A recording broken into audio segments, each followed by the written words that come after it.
Assalamualaikum warahmatullahi wabarakatuh. Waalaikumsalam warahmatullahi wabarakatuh. Bismillahirrahmanirrahim.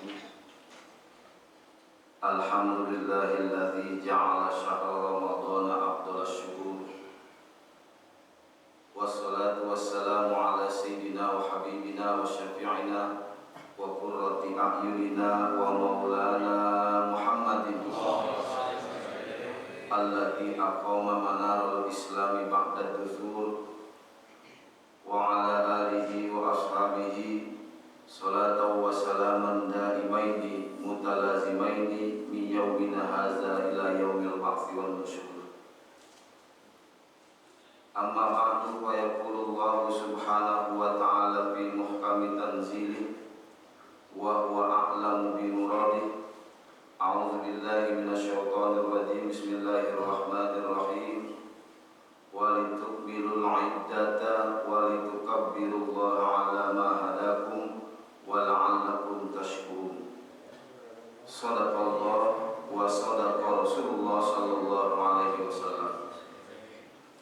Yang saya hormati dan saya muliakan segenap pengurus mushola Subul Salam serta para jamaah mushola Subul Salam sekalian yang saya muliakan. Wabil khusus akhina mukarram Al-Ustaz Abdullah Bakir, Al-Ustaz Syamsuri Haji Muhammad Izi, Amanda Bapak Haji Tabrudin Sofyan, Amanda Dasuki bin Haji Syafi'i, serta para orang-orang tua kami lainnya serta para asatidzah lainnya yang mohon maaf manakala kami tidak sebutkan satu persatu, namun sudah barang tentu tidak mengurangi rasa ta'zim dan mahabbah kami.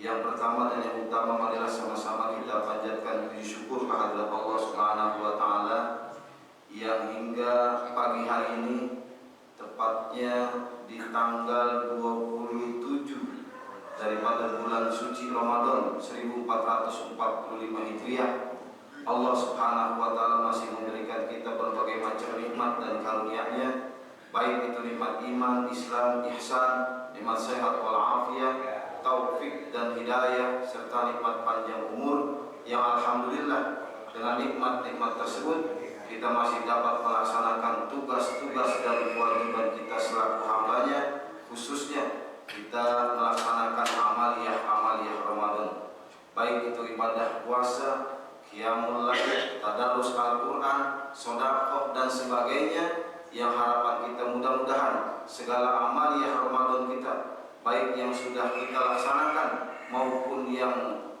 akan kita laksanakan, kesemuanya diterima oleh Allah Subhanahu wa taala. Salawat serta salam semoga senantiasa tercurahkan keharibaan junjungan kita baginda Rasulullah sallallahu alaihi wasallam. Harapan kita mudah-mudahan dengan senantiasanya kita memanjatkan salawat atas beliau, kita akan mendapatkan syafaat beliau nanti di yaumil qiyamah.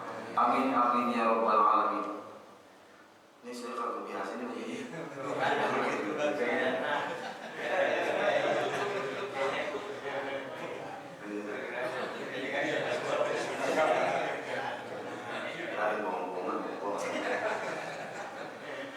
Kalau ada pegangan repot sudah.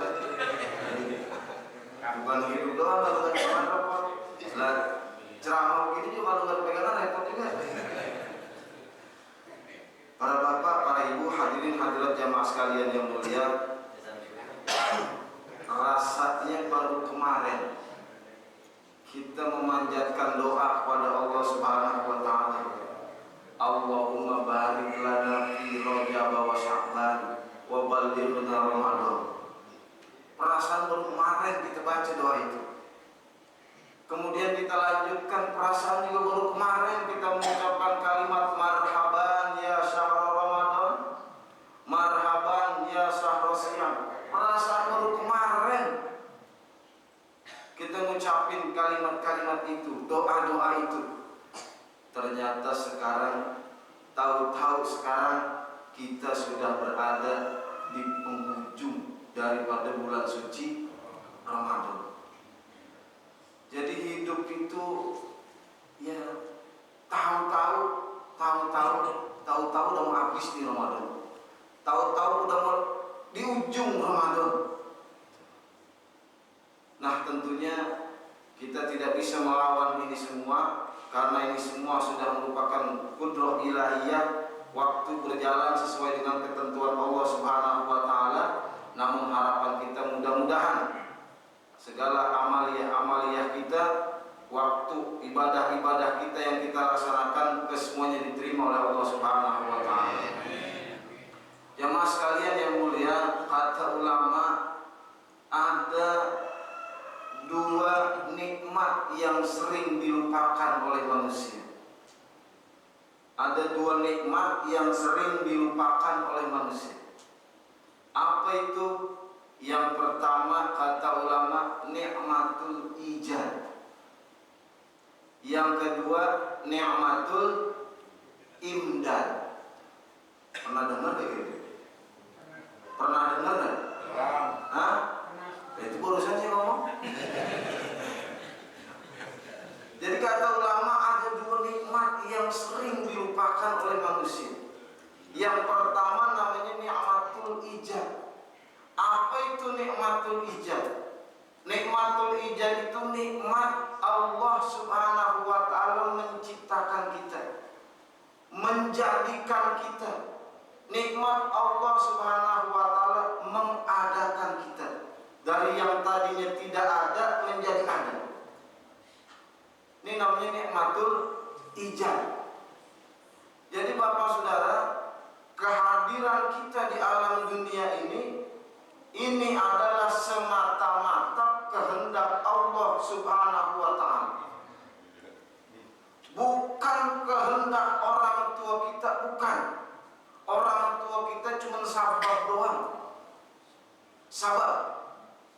Yang berkehendak adalah Allah Subhanahu wa taala. Buktinya mana? Buktinya banyak.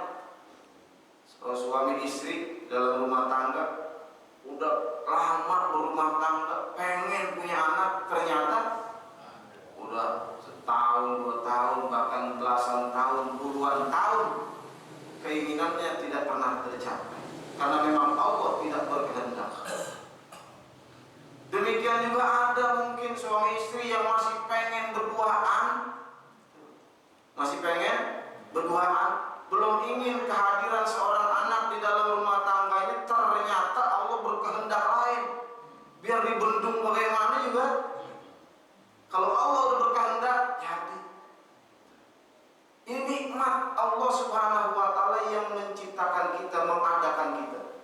Kalau kita sadar ini bahwa kehadiran kita di alam dunia ini adalah semata-mata kehendak Allah, niscaya kita akan merasa menjadi orang yang terhormat, orang yang mulia, karena kehadiran kita dikehendaki oleh Allah Subhanahu wa taala. Jadi kita ini hakikatnya adalah makhluk Allah yang mulia. Oleh karena itu, karena kita sudah dijadikan oleh Allah Subhanahu wa taala menjadi makhluk yang mulia, bahkan kata Allah, walaqad karramna bani Adam, dan sungguh telah kami muliakan manusia, janganlah kita hinakan diri kita. Dengan apa? Dengan perbuatan-perbuatan maksiat, dengan melanggar aturan-aturan Allah Subhanahu wa taala, dengan melanggar aturan-aturan Rasulullah sallallahu alaihi wasallam. Jadi orang yang sedang melakukan maksiat, pada hakikatnya dia sedang merendahkan dirinya sendiri. Yang kedua, nikmat yang sering dilupakan oleh manusia yaitu nikmatul imdad. Nikmat apa? Imdad. Apa tuh nikmatul imdad? Nikmatul imdad itu nikmat pemeliharaan dari Allah Subhanahu wa taala. Setelah Allah Subhanahu wa taala jadikan kita di dalam perut ibu kita, di dalam rahim ibu kita, Allah jadikan kita, Allah tiupkan ruh di jasad kita ketika usia kita 4 bulan itu di alam kandungan ibu kita. ditiupkan ruh oleh Allah Subhanahu wa taala, apakah setelah Allah Subhanahu wa taala jadikan kita, ciptakan kita, kemudian Allah lepas begitu aja? Ternyata tidak. Allah Subhanahu wa taala pelihara kita. Allah jaga kita. Bahkan Allah Subhanahu wa taala memberikan kita fasilitas-fasilitas. Buat apa? Buat memenuhi segala macam kebutuhan kita, memenuhi semua kehidupan kita.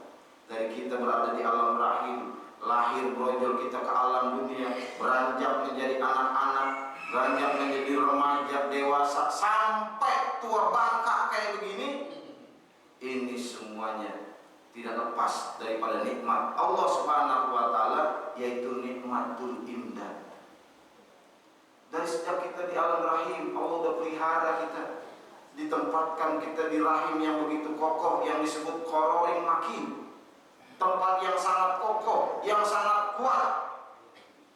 Itu saudara, ulama mengatakan alam rahim itu kan miniatur surga. Alam rahim itu miniatur surga. Kenapa dikatakan miniatur surga? Tempat yang paling aman itu di dalam rahim. Bahkan apa yang kita kehendaki di alam rahim itu kita nggak perlu pakai usaha, langsung Allah berikan.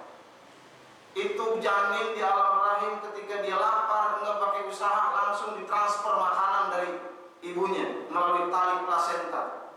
Dia haus, langsung ditransfer minuman oleh ibunya melalui tali plasenta, tali pusar kalau kata kita. Kagak pakai usaha.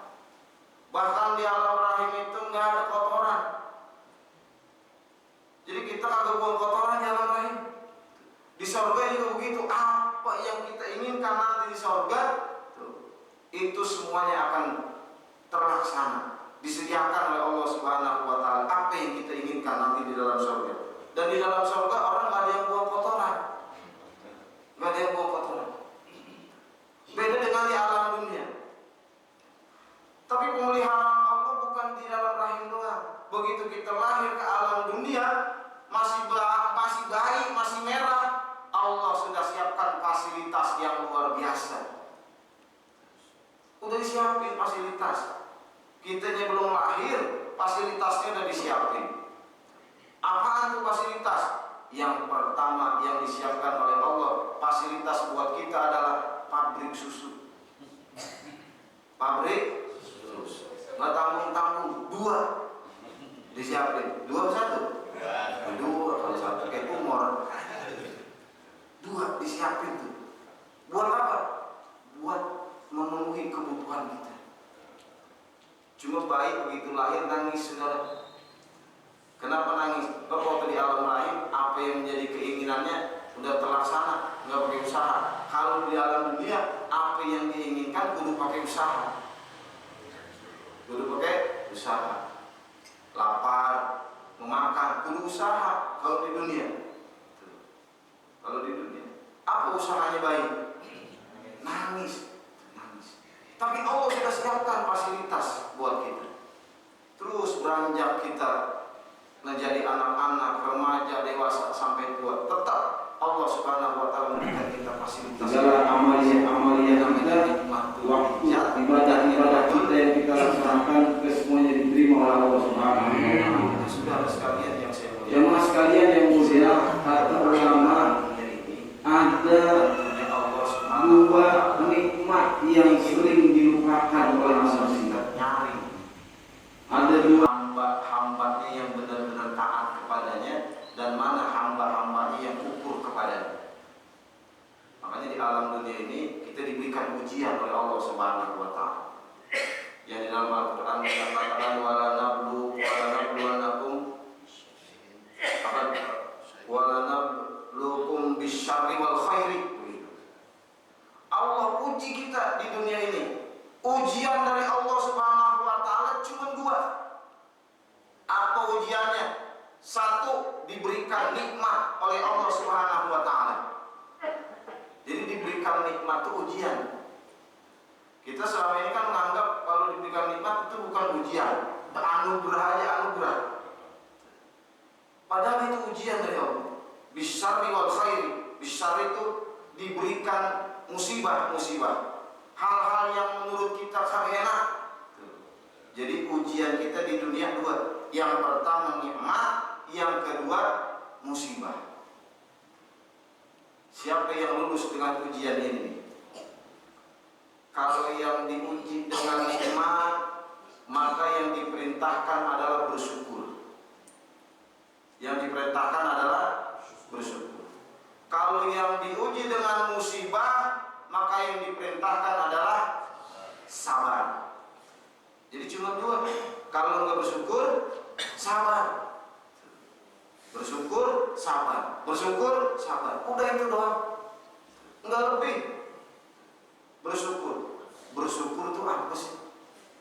Yang dinamakan bersyukur itu apa? Kita sering ngomong, mari kita bersyukur. Itu nikmatul ijab. Nikmatul ijab itu nikmat Allah Subhanahu wa Ta'ala menciptakan kita, menjadikan kita. Nikmat Allah Subhanahu wa Ta'ala mengadakan kita dari yang tadinya tidak ada. Nikmat sesuai keinginan yang memberi nikmat. Itu namanya bersyukur. Jadi yang dinamakan bersyukur sarfun ni'am bihaifu iradatil mun'im. Menggunakan nikmat sesuai dengan keinginan yang memberi nikmat. Itu namanya bersyukur. Apa contohnya begini sudah? Ini biar gampang. Ada anak muda miskin, kere. Jangan kata mobil, motor dia kagak punya.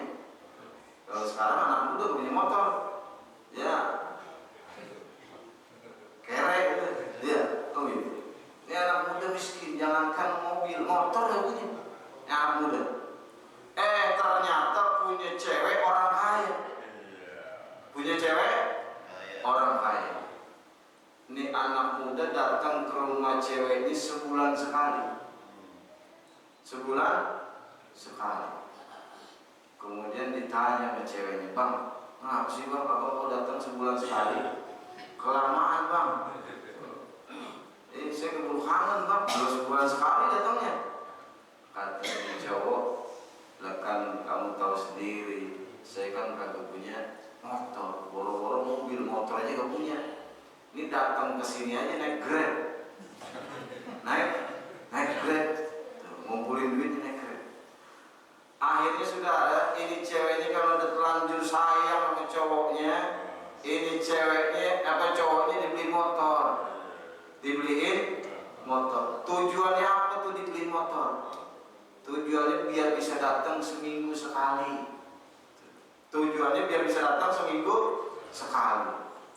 Ternyata setelah dibeliin motor, ini cowoknya tetap aja datang sebulan sekali.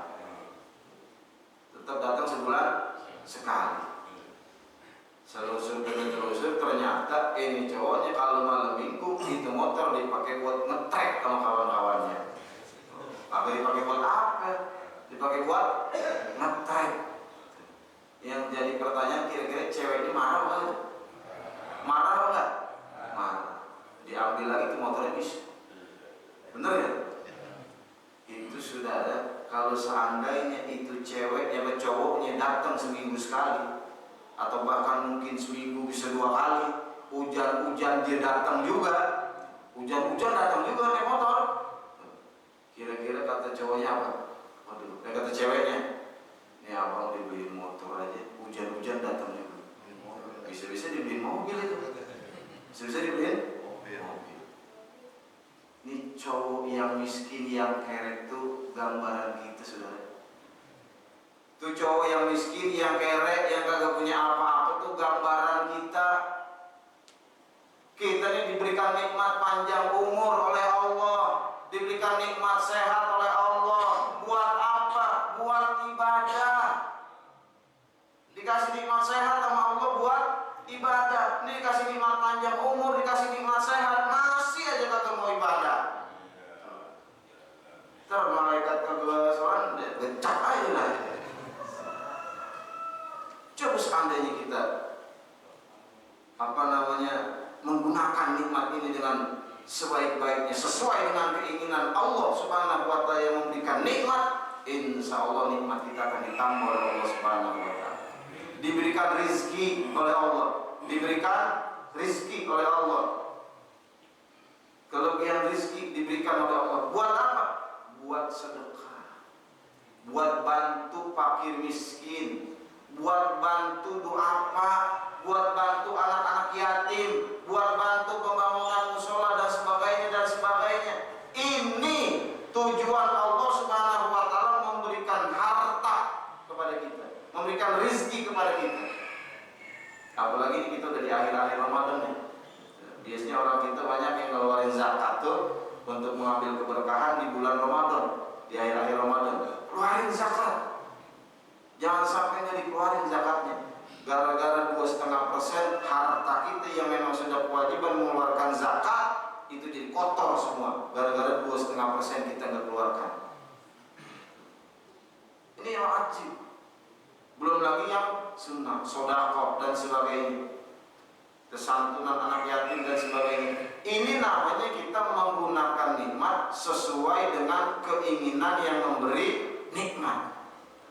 Gambarannya tadi, seandainya nikmat itu benar-benar kita gunakan sesuai keinginan yang memberi nikmat, yakinlah insya Allah itu akan ditambah nikmat kita oleh Allah Subhanahu wa Ta'ala. La in syakartum la azidannakum wa la in kafartum inna azabi lasyadid.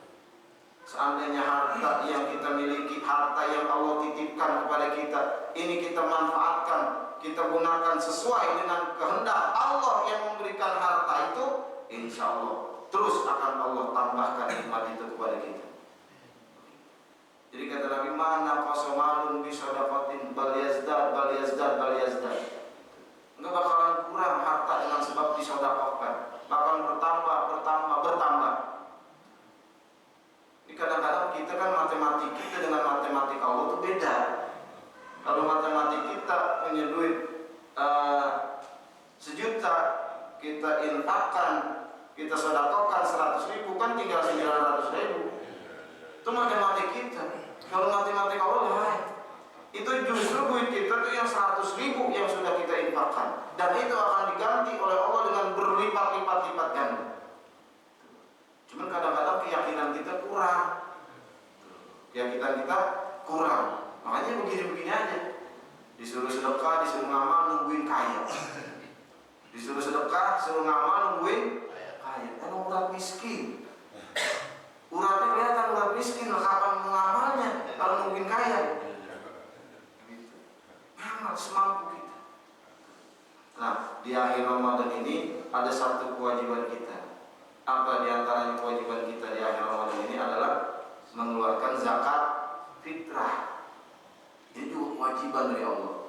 Yang kata Nabi, amara Rasulullah sallallahu alaihi wasallam zakatal fitri tuhratan lis-shaimi wa tomatan lil masakin. Paman ada qabla shalah fahiya shadaqatun maqbulah wa man addaha ba'da shalah fahiya shadaqatun minas shadaqat. Nabi SAW memerintahkan untuk mengeluarkan zakat fitrah tuhratan lis-shaim, sebagai pembersih bagi mereka yang berpuasa, minar rafath, daripada kata-kata kotor, perbuatan-perbuatan yang kurang baik. Selama berpuasa kadang-kadang mungkin ada ucapan-ucapan kita keluar yang kurang baik, yang kotor. Mungkin ada di dalam kita melakukan ibadah puasa hal-hal yang kurang baik yang kita laksanakan. Ini dibersihkan dengan zakat fitrah yang kata Nabi tuhratan lis-shaim. Kemudian apa lagi manfaatnya? Waktu matan lil masakin, memberi makan buat fakir miskin, buat orang-orang miskin, supaya orang-orang miskin itu di hari raya jangan minta-minta. Itu tujuan daripada zakat fitrah. Siapa-siapa yang mengeluarkan zakat fitrah sebelum sholat Id, maka itulah sedekah atau zakat yang diterima. Siapa-siapa yang mengeluarkan setelah sholat Id, maka itu termasuk sedekah biasa, sedekah daripada sedekah biasa. Bukan dihitung zakat fitrah kalau melakukannya atau mengeluarkannya setelah sholat Idul Fitri. Itu yang pertama. Jadi kita disuruh bersyukur terhadap nikmat-nikmat Allah Subhanahu wa Ta'ala. Terakhir, yang kedua, kalau diberikan ujian oleh Allah, musibah oleh Allah, kita disuruh sabar. Sabar. Nah, sabar ini Bapak Saudara, kalau sabar dalam bahasa Indonesia kelihatannya kurang pas dengan sabar yang dimaksud dengan istilah agama. Kita biasanya mengartikan sabar itu orang yang sabar, orang yang kalem aja, diam aja, kayaknya nerima aja, kayaknya pasif. Sabar itu kayaknya pasif. Padahal dalam agama bukan begitu. Yang dinamakan sabar itu artinya kuat. Sabar itu artinya kuat. Kuat apa? Kuat menerima cobaan-cobaan dari Allah, ujian-ujian dari Allah. Kuat melaksanakan ibadah-ibadah kepada Allah. Kuat di dalam menghindari perbuatan-perbuatan maksiat. Itu yang dinamakan sabar. Jadi sabar itu kalau dalam bahasa agama artinya kuat. Orang sabar itu orang yang kuat. Ditimpa dengan berbagai macam musibah, ujian dari Allah Subhanahu wa taala, kuat dia, tidak goyah imannya kepada Allah Subhanahu wa taala. Itu orang yang kuat. Makanya orang yang beruntung itu adalah diantaranya adalah orang yang sabar. Bahkan di dalam Al-Quran dikatakan innallaha ma'as sabirin. Sesungguhnya Allah bersama orang-orang yang sabar. Bukan innallaha ma'as syakirin, bukan. Tapi innallaha ma'as sabirin. Allah bersama orang-orang yang sabar. Kadang-kadang ujian nikmat dengan ujian musibah, kita lebih berat menghadapi ujian musibah. Kalau ujian nikmat kadang-kadang ya, karena kita menganggapnya itu udah anugerah aja, anugerah, nggak ada tuntutan di balik nikmat itu, kadang-kadang kita menganggapnya biasa-biasa aja. Tapi kalau mendapatkan musibah, oh biasanya kadang-kadang sekampung tahu, kita ceritain semua. Dagang lagi susah nih, dagang lagi susah. Wah, tetangga tahu, semua pada dibilangin, dagang lagi susah. Tapi begitu lagi maju, lebih banyak untungnya, kagak ngomong, diam aja. Padahal yang disuruh Allah, wa amma bi ni'mati rabbika fahaddits. Justru kalau lagi dapat nikmat, suruh ngomong. Amma bi ni'mati rabbika fahaddits. Kalau dapat nikmat suruh ngomong. Sama kawan ngomong, habis boleh, habis dapat nikmat segala macam suruh ngomong. Jangan ngomong doang. Iya, harus ngomong kapan ya? Ini rokok ini, rokoknya apa? Gitu. Itu apa? Amma bi ni'mati rabbika fahaddits. Jangan giliran dapat musibah, dapat kesulitan ngomong. Tuh, semua orang tahu, sekampung tahu kalau dia lagi dapat musibah. Nah, ini dilarang. Dilarang. Kenapa? Seakan-akan kita lagi jelek-jelekin Allah Subhanahu wa taala. Jadi kita dilarang kalau ya disuruh tahan. Makanya disuruh sabar. Disuruh sabar. Nah, inilah para jamaah sekalian, mungkin di dalam menghadapi kehidupan ini memang kita yang diperintahkan adalah dua, bersyukur dan sabar. Termasuk kita bersyukur itu kita melaksanakan ibadah-ibadah, baik ibadah mahdhuf ataupun ibadah ghairul mahdhuf. Ini bentuk syukur kita kepada Allah Subhanahu wa taala. Kenapa? Karena Allah sudah memberikan nikmat panjang umur, nikmat sehat walafiat, sehingga dengan nikmat-nikmat itu kita ibadah lebih enak, lebih nyaman, lebih gampang, lebih ringan. Coba kalau udah kena musibah, sakit, masih sehat nggak mau ke musola, giliran ada sakit, pengen banget mau ke musola. Kata malaikat, kemarin mana lu? Kemarin mana? Lagi sehat, mancing mulu kerja. Ada mancing. Giliran sakit baru pengen ke musola. Tadi ceburin malaikat. Ya.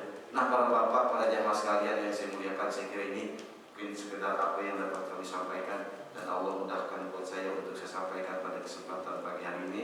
Mudah-mudahan ada manfaatnya, khususnya untuk pribadi saya dan juga kepada para jamaah sekalian. Manakala di sana sini terdapat kekurangan dan kehilapan, saya mohon dibukakan pintu maaf yang seluas-luasnya. Wa mal kamal illa lillah. Tidak ada yang sempurna kecuali Allah Subhanahu wa taala. Sekian dan terima kasih. Wallahul muwaffiq ila aqwamit thoriq. Wassalamualaikum warahmatullahi wabarakatuh.